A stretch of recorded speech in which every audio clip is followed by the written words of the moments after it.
자, 위대한 구원 히브리서 시리즈 5번째 시간, 오늘은 미닝아웃이라는 제목으로 하나님 말씀 함께 나누겠습니다. 한국에서 이렇게 몇 년 전부터 유행해서 지금까지 사용하는 말 중에 하나가 아마 가성비라는 말일 겁니다. 가격에 비해서 그 제품 성능이 소비자한테 얼마나 큰 효용을 주느냐, 이걸 따지는 이제 경제 용어로까지 일상생활에 완전히 자리 잡은 느낌입니다. 이렇게 저렴하면서도 질 좋은 제품이 소비자들의 이제 주머니를 열게 했다면은, 최근에 요즘 들어서는 점점 이런 경향에서 이제 벗어나서 자신의 가치와 신념에 따라서 소비를 행하는 그런 소위 미닝아웃이라는 것이 늘어난답니다. 그러니까 이런 현상이 특별히 이제 소위 MZ 세대들한테 많다고 하는데요. 이 미닝아웃이라는 말이 어떻게 보면 콩글리시겠죠. 그 서울대 소비자학과 그 김난도 교수님 팀이 매년 발간하는 그 트렌드 코리아, 거기에 이제 처음 등장한 말인데, 뭐 한국 또 다른 콩글리시 중에 여러분 잘 아는 뭐 워라벨이라든지 또 뭐 소확행 뭐 이런 거랑 더불어서 2018년도에 그 대한민국의 소비 트렌드 그 10대 키워드 중에 하나로 이 미닝아웃이 꼽혔다고 합니다.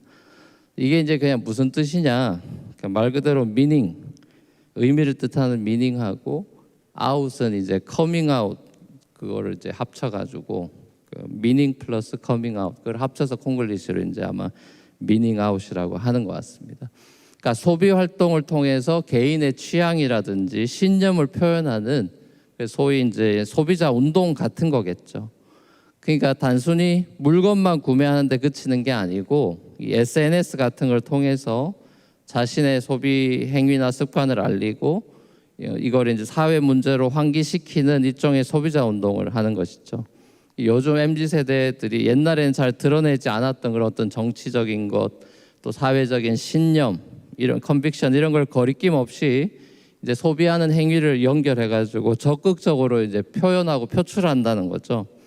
그러니까 뭐 이 SNS에 인스타 같은데 이제 해시태그 이런 걸 해가지고 많이 관심사를 공유해가지고 사회적 관심을 불러일으키고, 뭐 옷이라든지 가방이라든지 그런 거에 메시지를 박아가지고 뭐 스스로 막 그 슬로건을 건 패션을 만들거나 또 그런 걸 서로 입고 다니고 뭐 이런 거죠. 작년에 우리 기억하시겠습니다만 그 크리스마스 때 우리 시드 친구들이 그 해시드 프로젝트 이래가지고 그런 예를 하나 보여줬던 것 같습니다.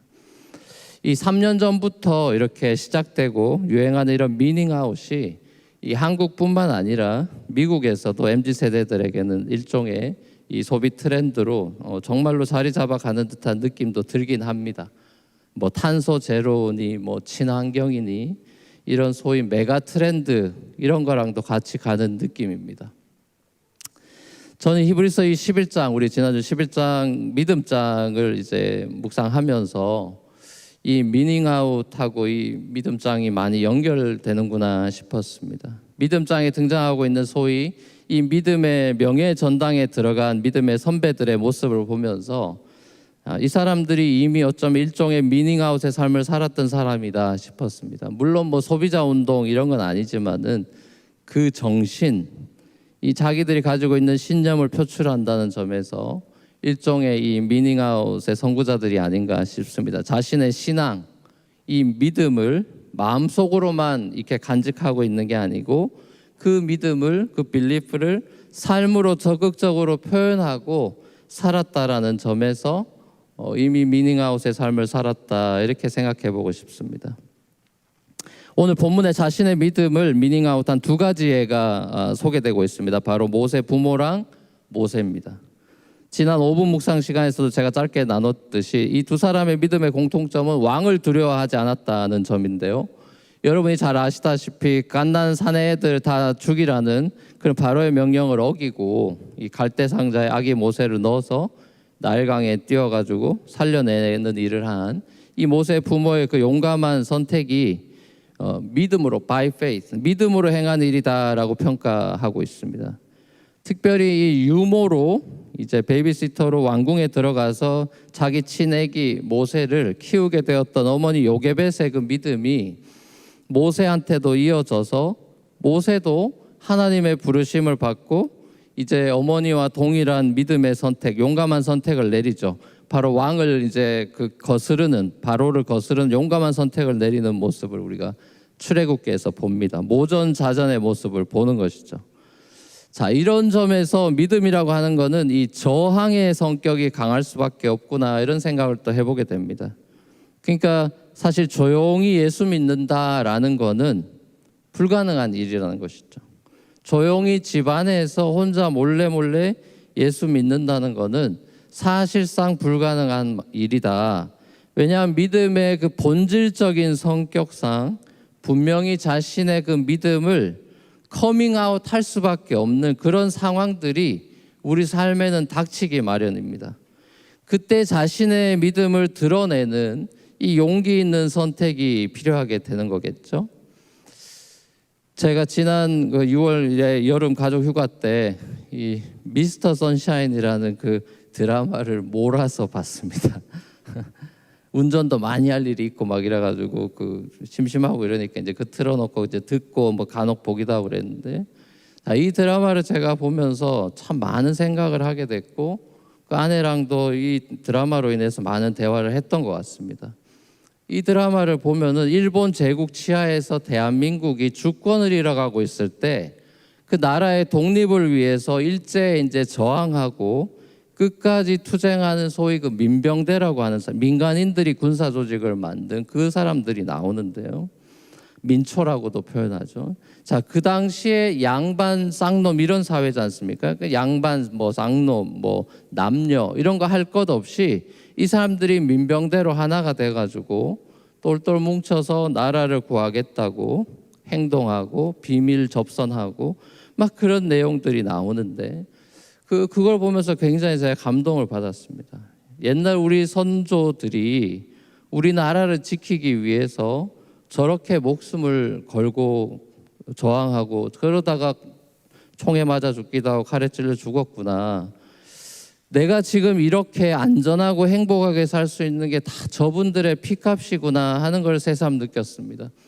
무엇보다 이게 신분을 뛰어넘어 가지고 하나 돼 가지고 나라를 지키겠다고 이렇게 헌신했던, 우리랑 별거 한 100년 전 정도밖에 안 되는 우리 똑같은 대한민국 사람들의 모습 속에서 저렇게 이 땅의 나라를 위해서 저렇게 헌신한다고 한다면은 영원한 킹덤 오브 갓, 영원한 하나님의 나라를 위해서 헌신해 있는, 세례받고 서약하고 했던 저와 이 여러분, 우리 성도들의 모습은 야, 저거보다 더 해야 되는 거 아닌가?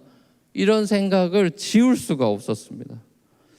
그러면서 이제 저 자신한테도 나는 저 사람들보다 더 이 하나님 나라에 헌신하고 있나? 라는 질문을 이렇게 던져보니까 굉장히 제 자신이 초라하고 부끄러워지긴 하더라고요. 우리 교회는, 그리고 교회 생각을 하면 우리 교회는 정말 하나님 나라를 위해서 헌신하는 저 민병대들의 저 동지회보다도 더 뭉쳐있는 그런 동지회로 뭉쳐져 있는 공동체일까?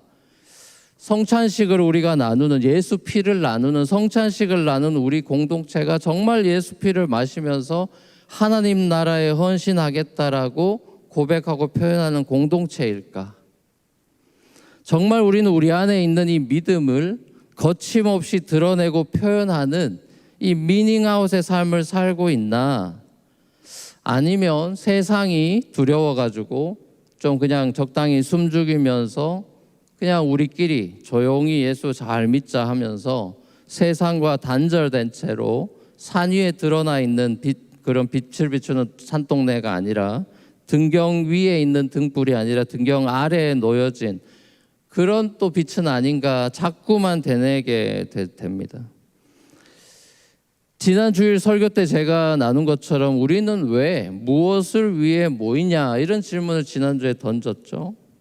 직업이 다르고 경제적 형편이 다르고 학력이 다르고 집안 배경이 다르고 교회 신앙생활했던 그 교단도 다르고 모든 것이 다른 저와 여러분들이 모인 이 교회 공동체는 도대체 뭘 위해 모였냐?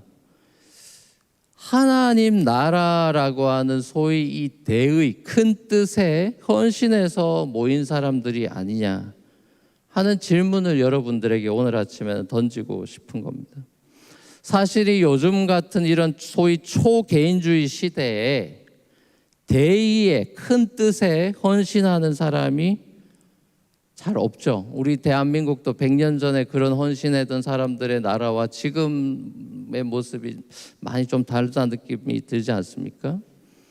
자, 그런데 가만히 생각해 보면요, 기독교라는 게 이 대의 큰 뜻에 헌신한 종교가 아니냐는 거예요. 왜요? 온 세상의 구원을 얘기하는 게 기독교입니다. 그러니까 내가 혼자 뭐 예수 믿고 뭐 천국 고 이런 게 아니고 온 세상의 구원, 스케일이 크죠. 하나님 나라의 완성, 엄청나게 큰 얘기를 하는 겁니다. 그러니까 원대한 하나님 나라의 그 큰 대의, 그 비전에 우리가 동참하에 있는 사람, 우리는 뭐 모자이크 한 조각밖에 안 되지만 그래도 우리에겐 그 큰 그림에 맞춰져 간다라는 그게 있냐라는 거죠. 그러니까. 근데 이제 오늘날의 교회들도 보면 점점 소위 이 대의를 잃어가는 거 아닌가 싶어 걱정도 됩니다.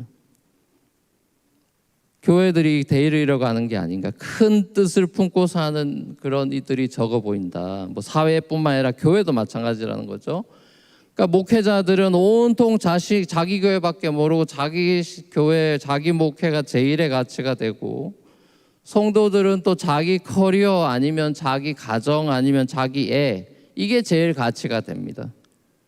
그러니까 각자의 우상을 붙들고 살면서 가나안화되고 세속화돼서 어느덧 하나님께서 자기 자신들 우리를 왜 가나안 땅에다가 살게 하셨는지 그 비전을 잃어버린 채 그냥 바알 붙들고 살아갈 확률이 높다는 거죠. 그게 이제 가나안화됐다, 세속화됐다 이렇게 표현하는데 그게 무서운 거죠.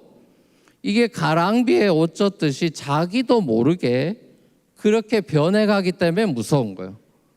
내가 오늘 잘 있다가 내일 세속화되는 게 아니고 이게 가랑비에 옷 젖듯이 점점점 물들어가는 거랑 비슷한 거기 때문에 요즘 이제 좀 있으면 단풍 들고 이런 갑자기 단풍이 빨개지는 게 아니라 서서히 변해갑니다.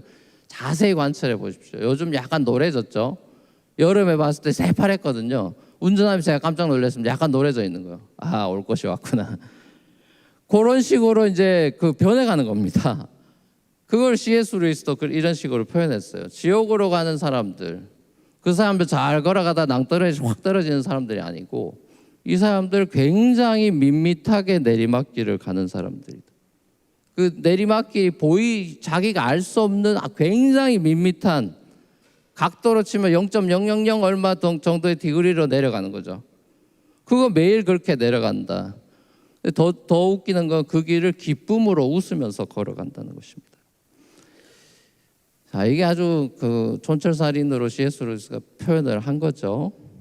자, 자기가 성도로서 점점 더 성화되어 가고 하나님 나라와 가까워지는 모습이 아니라 점점 더 백슬라이딩하고 세속화되어 가는 중인지 자기 자신도 잘 모르게 굉장히 서서히 진행된다는 점을 기억해야 돼요. 그러니까 쉽게 말하면은 기독교인의 성화라는 거나 세속화, 이게 어떻게 보면 양극단이라고 할 때 이 둘 다 굉장히 진행 속도가 느리고 잘 안 보인다는 거예요. 매저가 안 돼요, 쉽게 말하면. 신앙생활 5년 했다고 성화가 됐는지 안 됐는지 쉽게 그게 매저가 안 된다는 겁니다. 그러니까 우리가 신앙생활이 힘든 것 중에 하나도 메저먼트가 없기 때문인 것도 있죠. 뭐 교회 생활 열심히 하면 뭐 신앙이 좋아졌는지 아닌지 이런 걸 우리가 측량할 길이 별로 없기 때문에 이 성화라는 것이 굉장히 눈에 잘 안 보이게 진행되고 세속화도 똑같다라는 것입니다. 자, 더 중요한 건 뭐냐 하면은 많은 경우 자기 자신은 자신의 영적인 상태나 실체를 잘 모릅니다. 이게 우리 건강하고도 비슷해요. 우리 건강 체크업하고 어쩌고 할 때 의사가 제대로 얘기해 주지 않으면은 자기는 건강한 줄 아는 겁니다. 그냥 그러고 사는 거예요. 그냥. 그렇죠? 그러니까 영적인 상태나 실체를 자기는 자기 자신을 잘 모르고 또 더 웃기는 건 뭐냐 하면 자기 자신을 자기가 속여요. 그리고 합리화합니다. 너 문제 있어 그러면은 변명을 막 늘어놓죠. 그러니까 자기 자신한테 속거나 자기가 자기를 속이고도 속이는지 모르고 그렇게 살아가고 있거나, 자, 이런 경우가 굉장히 비일비재합니다, 여러분. 자, 그렇기 때문에 성도의 영혼을 살피고 돌보는 이 교회 사역자들, 그거 하라고 하나님이 부른 사람들이 교회 사역자들인데, 자, 이 교회 사역자들의 책임과 또 공동체로 모여서 서로 영적 상태에 대해서 관심을 기울이고 격려하는 거, 우리 지난주 말씀에서도 나눴던 이것이 굉장히 중요한 문제가 되는 것입니다. 자, 히브리서가 이런 목적으로 쓰여진 책이죠. 유대교로 자꾸만 자기도 모르게 하루아침에 유대교로 돌아가는 게 아니라 신앙생활을 하다가 점점 백슬라이딩해서 아예 폴어웨이해서 가버리는 사람들이 있더라는 거죠. 자, 그걸 보니까 이 믿음이, 이 사람들이 예수 믿고 믿음이 성화되어 가는 게 아니라 계속 백슬라이딩 하다가 배교까지 가버리는 걸 보고 큰일 났다 싶어가지고 편지 쓴 게 히브리서예요. 그래서 믿음의 성숙으로 반대 방향으로 폴어웨이가 아니라 성숙과 성장과 믿음의 경주하자, 이거 얘기하는 게 히브리서거든요. 그래서 히브리서 여러분 이제 그 13장 끝에 보면은 설교자가 뭐라 그러냐면 내가 굉장히 짧게 썼다 이렇게 얘기합니다, 여러분. 원래 설교자들은 다 짧다고 생각하거든요. 간단하게 I wrote briefly 이렇게 딱 나오면 나중에 뭐 여러분 그 엔딩에 아주 피식 웃음이 나올 겁니다, 여러분. 아마 신명기 썼던 모세도 끝에 가서 내가 진짜 할 말 많은데 그냥 여기서 그만할게요 이러면 여러분 또 충격받아요. 맨날 똑같은 소리 하더니 또 할 얘기가 있다고 이런 생각이 들 겁니다, 여러분. 그만큼 이 사람들은 간절한 거예요. 내가 여기서 그만 쓰겠다라고 하지만 그만 쓸 수 있는 정도가 아닌 거죠. 교회가 모이기를 패하는 습관과 같이 하지 않고 계속해서 서로 모이기를 힘쓰면서 서로의 신앙을 격려하는 것이 교회에서 너무 중요하다. 제가 매주일 이렇게 여러분에게 설교하는 이 목적도 결국 여러분에게 우리가 받은 이 구원이라는 걸, 너무나 소중한 위대한 구원을 리마인드해 주고 우리가 붙들고 살아야 될 인생의 목적과 궁극적인 소망을 재확인시켜 리컨펌 해주고 우리 함께 하나님의 도시 God's City, 그 천성을 향해서 계속해서 우리 앞으로 나아가십시다라고 격려하고, 또 행여나 백슬라이딩 하고 있는 분들을 위해서는 경고하는 그런 메시지, 그걸 매주 제가 하는 겁니다. 어떤 사람은 회개할 사람은 회개가 하는 거고, 어떤 사람은 감사할 사람은 감사하는 거고, 결단할 사람은 결단하는 거고, 이 똑같은 설교 듣고도 반응이, 성령이 하시는 반응은 다 다르다는 거죠. 자, 성경이 쓰여진 목적에 대해서도 사도 바울이 디모데한테 편지하면서 이렇게 기록하고 있습니다. 디모데전서 3장 15절 20절 너무 유명한 말씀이죠. 거기 보면 이렇게 나와 있어요. 또 어려서부터 성경을 알았나니 성경은 능히 너로 하여금 그리스도 예수 안에 있는 믿음으로 말미암아 구원에 이르는 지혜가 있게 하느니라. 모든 성경은 하나님의 감동으로 된 것으로 교훈과 책망과 바르게 함과 의로 교육하게 유익하니 이는 하나님의 사람으로 온전하게 하며 모든 선한 일을 행할 능력을 갖추게 하려 함이다. 자, 여기 온전하게 한다는 표현이 나오죠. 히브리서에서 많이 나온 표현이죠. 여러분, 하나님께서 우리에게 성경을 주신 목적, 이 바울이 얘기한 게 보면 우리가 예수 믿어가지고 구원에 이르는 지혜를 얻게 하려고 성경 줬다. 이게 이제 가장 궁극적인 목적이죠. 자, 이 구원을 이루는 걸 위해서 이제 뒷구절에서 바울이 또 풀어 설명해 주는데, 그게 뭐냐 하면 구원이 뭡니까? 구원이 이루는 게 뭐냐라고 했을 때 하나님의 사람으로 온전하게 돼서 모든 선한 일을 행하는 삶. 자, 이걸 구원받은 사람의 그 삶으로 이야기를 하고 있습니다. 그러니까 쉽게 간단하게 요약하면은 성경이라는 것이, 바이블이 우리의 인격과 삶을 쉐입해 간다, 이렇게 표현할 수가 있어요. 쉐입을, 우리의 뭐 몸이든 뭐든 다 쉐입이 있죠. 기본 골격과 쉐이핑을 하는 게 성경. 우리의 인격 그리고 우리 삶을 쉐이핑하는 게 성경이다. 그러니까 우리는 성경과 함께 평생을 동행하면서 우리 생각과 가치 기준과 판단과 선택, 자, 이런 것들이 점점 더 성경에 가깝게, 쉽게 말하면 하나님의 선택과 결정과 판단에 가까워지는 것을 말하는 거죠. 이게 하나님의 사람으로 온전하게 되고 모든 선한 일을 행할 수 있게 되는 비결이다. 이렇게 좀 바울은 소개하고 있는 것입니다. 자, 오늘 본문에서 여러분 이 믿음, 우리가 이 하나님이 원하시는 믿음의 예로 이 모세가 나왔는데, 모세가 마치 디모데가 엄마 유니게한테 신앙교육, 외조모 로이스랑 엄마 유니게한테 신앙교육 받고 자랐던 것처럼 이 모세가 엄마 요게벳한테서 어려서부터 신앙교육 받고 자랐기 때문에 자기의 정체성을 이집트의 왕자가 아니라 하나님의 언약 백성으로 여기게 된 것을 볼 수 있죠. 그러니까 어려서부터의 이 신앙교육, 성경교육이라는 게 얼마나 중요한지를 알 수 있는 대목이긴 합니다. 실제로 컨버트한 기독교인들의 80% 이상은 10대 이전에, 그러니까 20대 이전에 다 그 믿음을 고백하고 그 크리스찬이 된 사람들은 다 20대 미만이에요. 20 넘어가면은 전도가 잘 안 됩니다, 실제적으로. 통계상으로는 그래요. 뭐 불가능하다는 얘기는 아니지만 그만큼 어린애들한테 이 신앙을 심어준다는 건 굉장히 임팩트가 있고 중요하다는 걸 아무리 강조해도 지나치지가 않죠.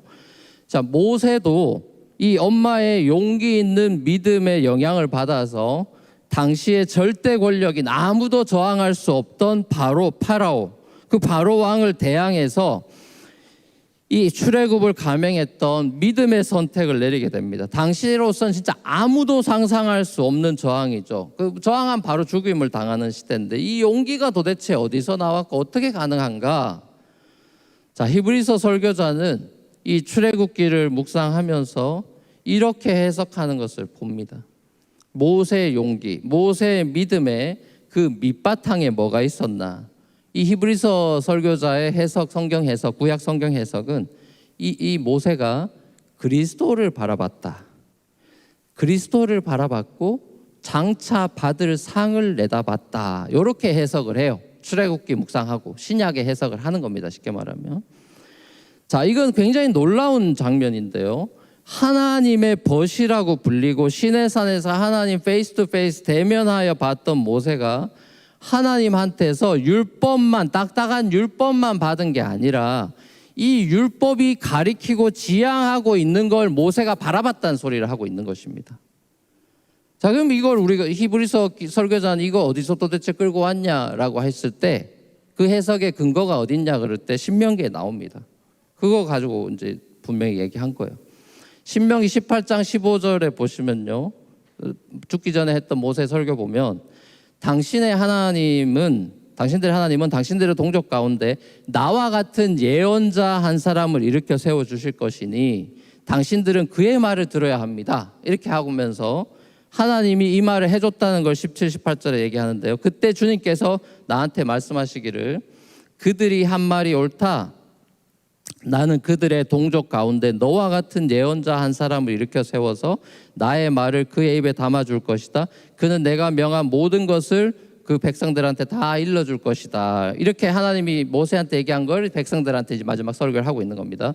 자, 이 내용이요, 성경 좀 읽어보신 분들은 군데군데 나온다는 걸 알 겁니다. 요한복음에도 나옵니다. 그리고 사도행전에도 몇 번 나와요. 그러니까 요한복음을 보면 이스라엘 사람들이 이 모세 같은 예언자 한 사람이라고 한 이 사람이 메시아라고 모두가 인식하고 있었다는 걸 알 수 있어요. 이게 메시아닉 피겨라는 걸 모두 컨센서스가 있었다는 걸 알 수 있어요.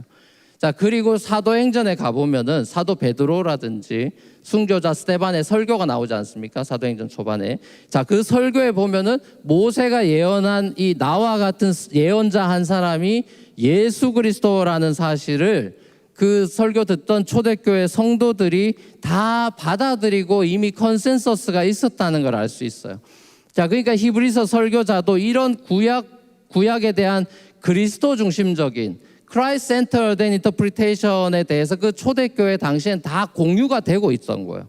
구약을 그냥 구약으로 읽는 건 아니라 예수의 렌즈로 봐서 그렇게 해석하는 해석 공동체가 이미 초대교회에 다 있었다라는 소리입니다. 자, 그러니까 결국 이 모세 부모나 모세나 또 히브리서 11장에 나오는 이 믿음의 영웅들의 공통점을 종합해 보면은 결국 지금 현재의 믿음이 아니라 바라는 믿음이라는 사실이에요. 그래서 믿음장 11장 1절이 우리 오늘 박사님 기도 때도 나왔지만은 믿음은 바라는 것들의 실상이다. 이 믿음에 대한 디스크립션이 이렇게 먼저 시작이 되고 있어요. 자, 이 말씀을 여러분 곱씹고 또 곱씹어 보면은 우리 뭐 너무 잘 아는 말씀인데 곱씹고 또 곱씹어 보면요 진짜 맞는 말씀이라는 저도 다시 한번 이 설교를 준비하면서 다시 한번 무릎을 쳤습니다. 정말 맞는 말씀이다. 믿음의 경주의 출발점을 얘기하는 것입니다. 우리의 믿음의 경주라고 할 때 믿음의 이 출발할 옛날 표현을 하면 요시 땅이라고 그러죠. 요시 땅에서 이제 출발할 때 그 출발점 그게 뭐냐? 그게 소망이라는 거예요. 바램이라는 거예요. 바란다. 홉. 그게 홉이라는 거예요. 무언가를 바라고 소망하고 우리가 달린다는 거예요. 무작정 달리는 사람이 없죠. 소망하니까 달리는다는 거예요. 그렇죠? 히브리서 11장에 나오는 믿음의 영웅들이 다 뭔가를 소망하고 달린 사람들이에요. 그 소망 때문에 고난과 핍박이 있었지만은 포기하지 않고 끝까지 달릴 수 있었다 이거거든요. 자, 그렇다면은 도대체 이 사람들 뭘 바라고 소망하고 믿음으로 달렸던 건가? 이런 질문을 해야 되지 않겠습니까? 자, 이 사람들이 한결같이 바랬던 게 뭐냐? 하나님께서 이들에게 주셨던 약속이라는 게 있죠. 구약은 다 약속이니까 그 약속이 이루어지고 이 사람들이 결승점에 자기들이 도달하게 될 거라는 것의 미래 완성에 대한 그림을 향해서 소망을 가지고 있었던 사람이라는 거예요.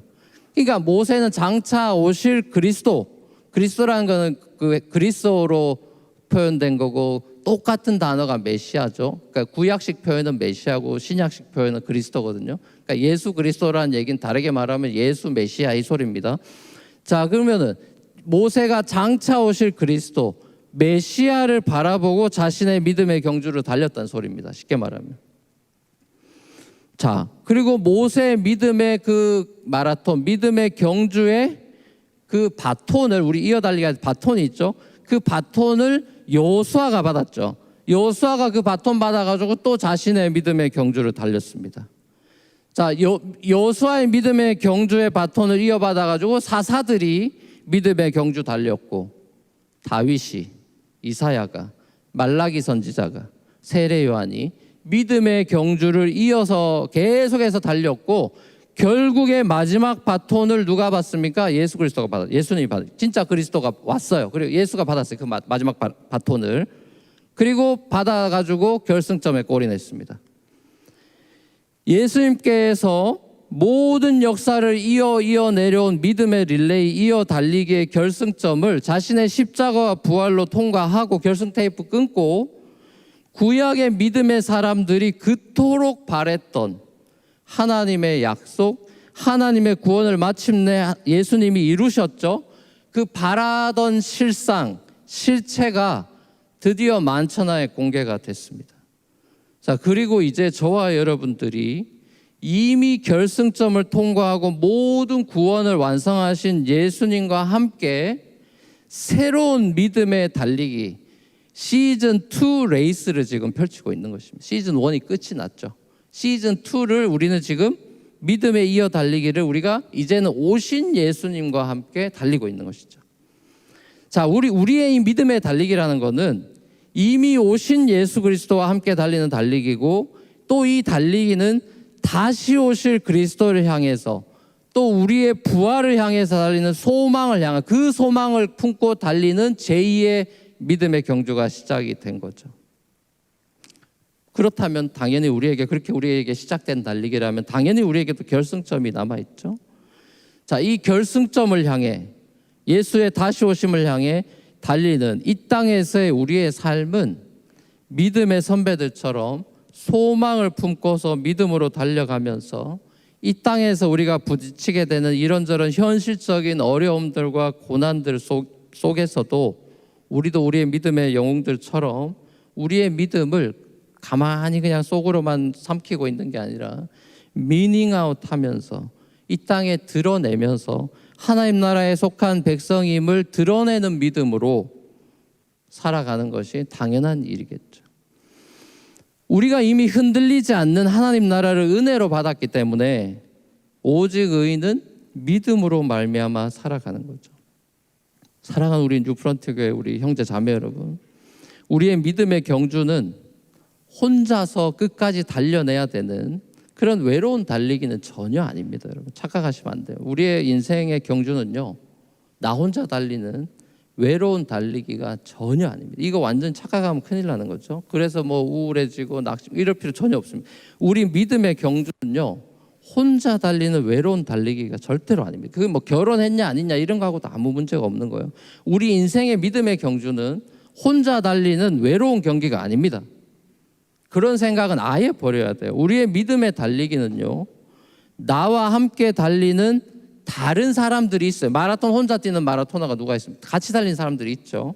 우리 같이 달리는 사람들이 있고 또 나를 응원해 주는 사람들이 있습니다. 히브리서 12장 보면 이미 천국에 입성해 있는 믿음의 선배들이 응원해 주는 그 격려의 함성 소리를 들을 수가 있죠. 우리의 달리기 또한 구약의 믿음의 영웅들처럼 주님 다시 오심을 소망하며 달리는 달리기고, 만약에 만에 하나 우리 생애에 우리가 눈뜨고 있을 우리 생애에 예수 그리스도가 다시 오시지 않는다면 우리는 이 바톤을 우리 다음 세대들에게 혹은 결혼하신 분들의 여러분의 자녀에게 넘겨주면 되는 것입니다. 우리는 주님이 언제 다시 오실지 모르죠. 하지만 우리가 확실히 믿고 소망하는 것은 우리 주님이 약속하신 대로 내가 곧 오겠다, 내가 다시 오겠다 말씀하셨으면 당연히 되는 거 아니겠습니까? 우리가 믿냐 안 믿냐와 상관없이 그건 당연히 되는 거죠. 하나님이 하신다면 하는 거잖아요. 내가 다시 오시겠다라고 약속하신 그 약속대로 다시 오시고야 마실 것입니다. 이 소망이 있기 때문에 우리는 세상이 주는 잠시의 죄의 향락과 쾌락에 빠지거나 한눈 팔 이유가 사실 없는 것이죠. 한눈 팔지 말아야지 막 악착같이 이런 게 아니라 그 이유가 없어요. 죄의 향락에 빠질 이유가 없고 무슨 한눈 팔 이유가 없어요. 왜 더 큰 소망이 있는데 무슨 더 좋은 게 있는데 별것도 아닌 거 가지고 씨름하고 있겠습니까? 여러분 애들을 데리고 쇼핑 가보면 알잖아요.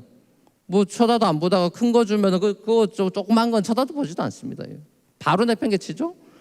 대의를 보면 소위는 아무 짜잘구레한 거기 때문에 신경도 쓸 필요가 없어지는 것입니다. 여러분 그렇죠? 대의가 없으니까 이 소위 보면서 연연해 하면서 사는 것입니다. 여러분 우리가 이 소망이 있기 때문에 그리스도를 위해 받는 모욕까지도 참을 수가 있는 것입니다.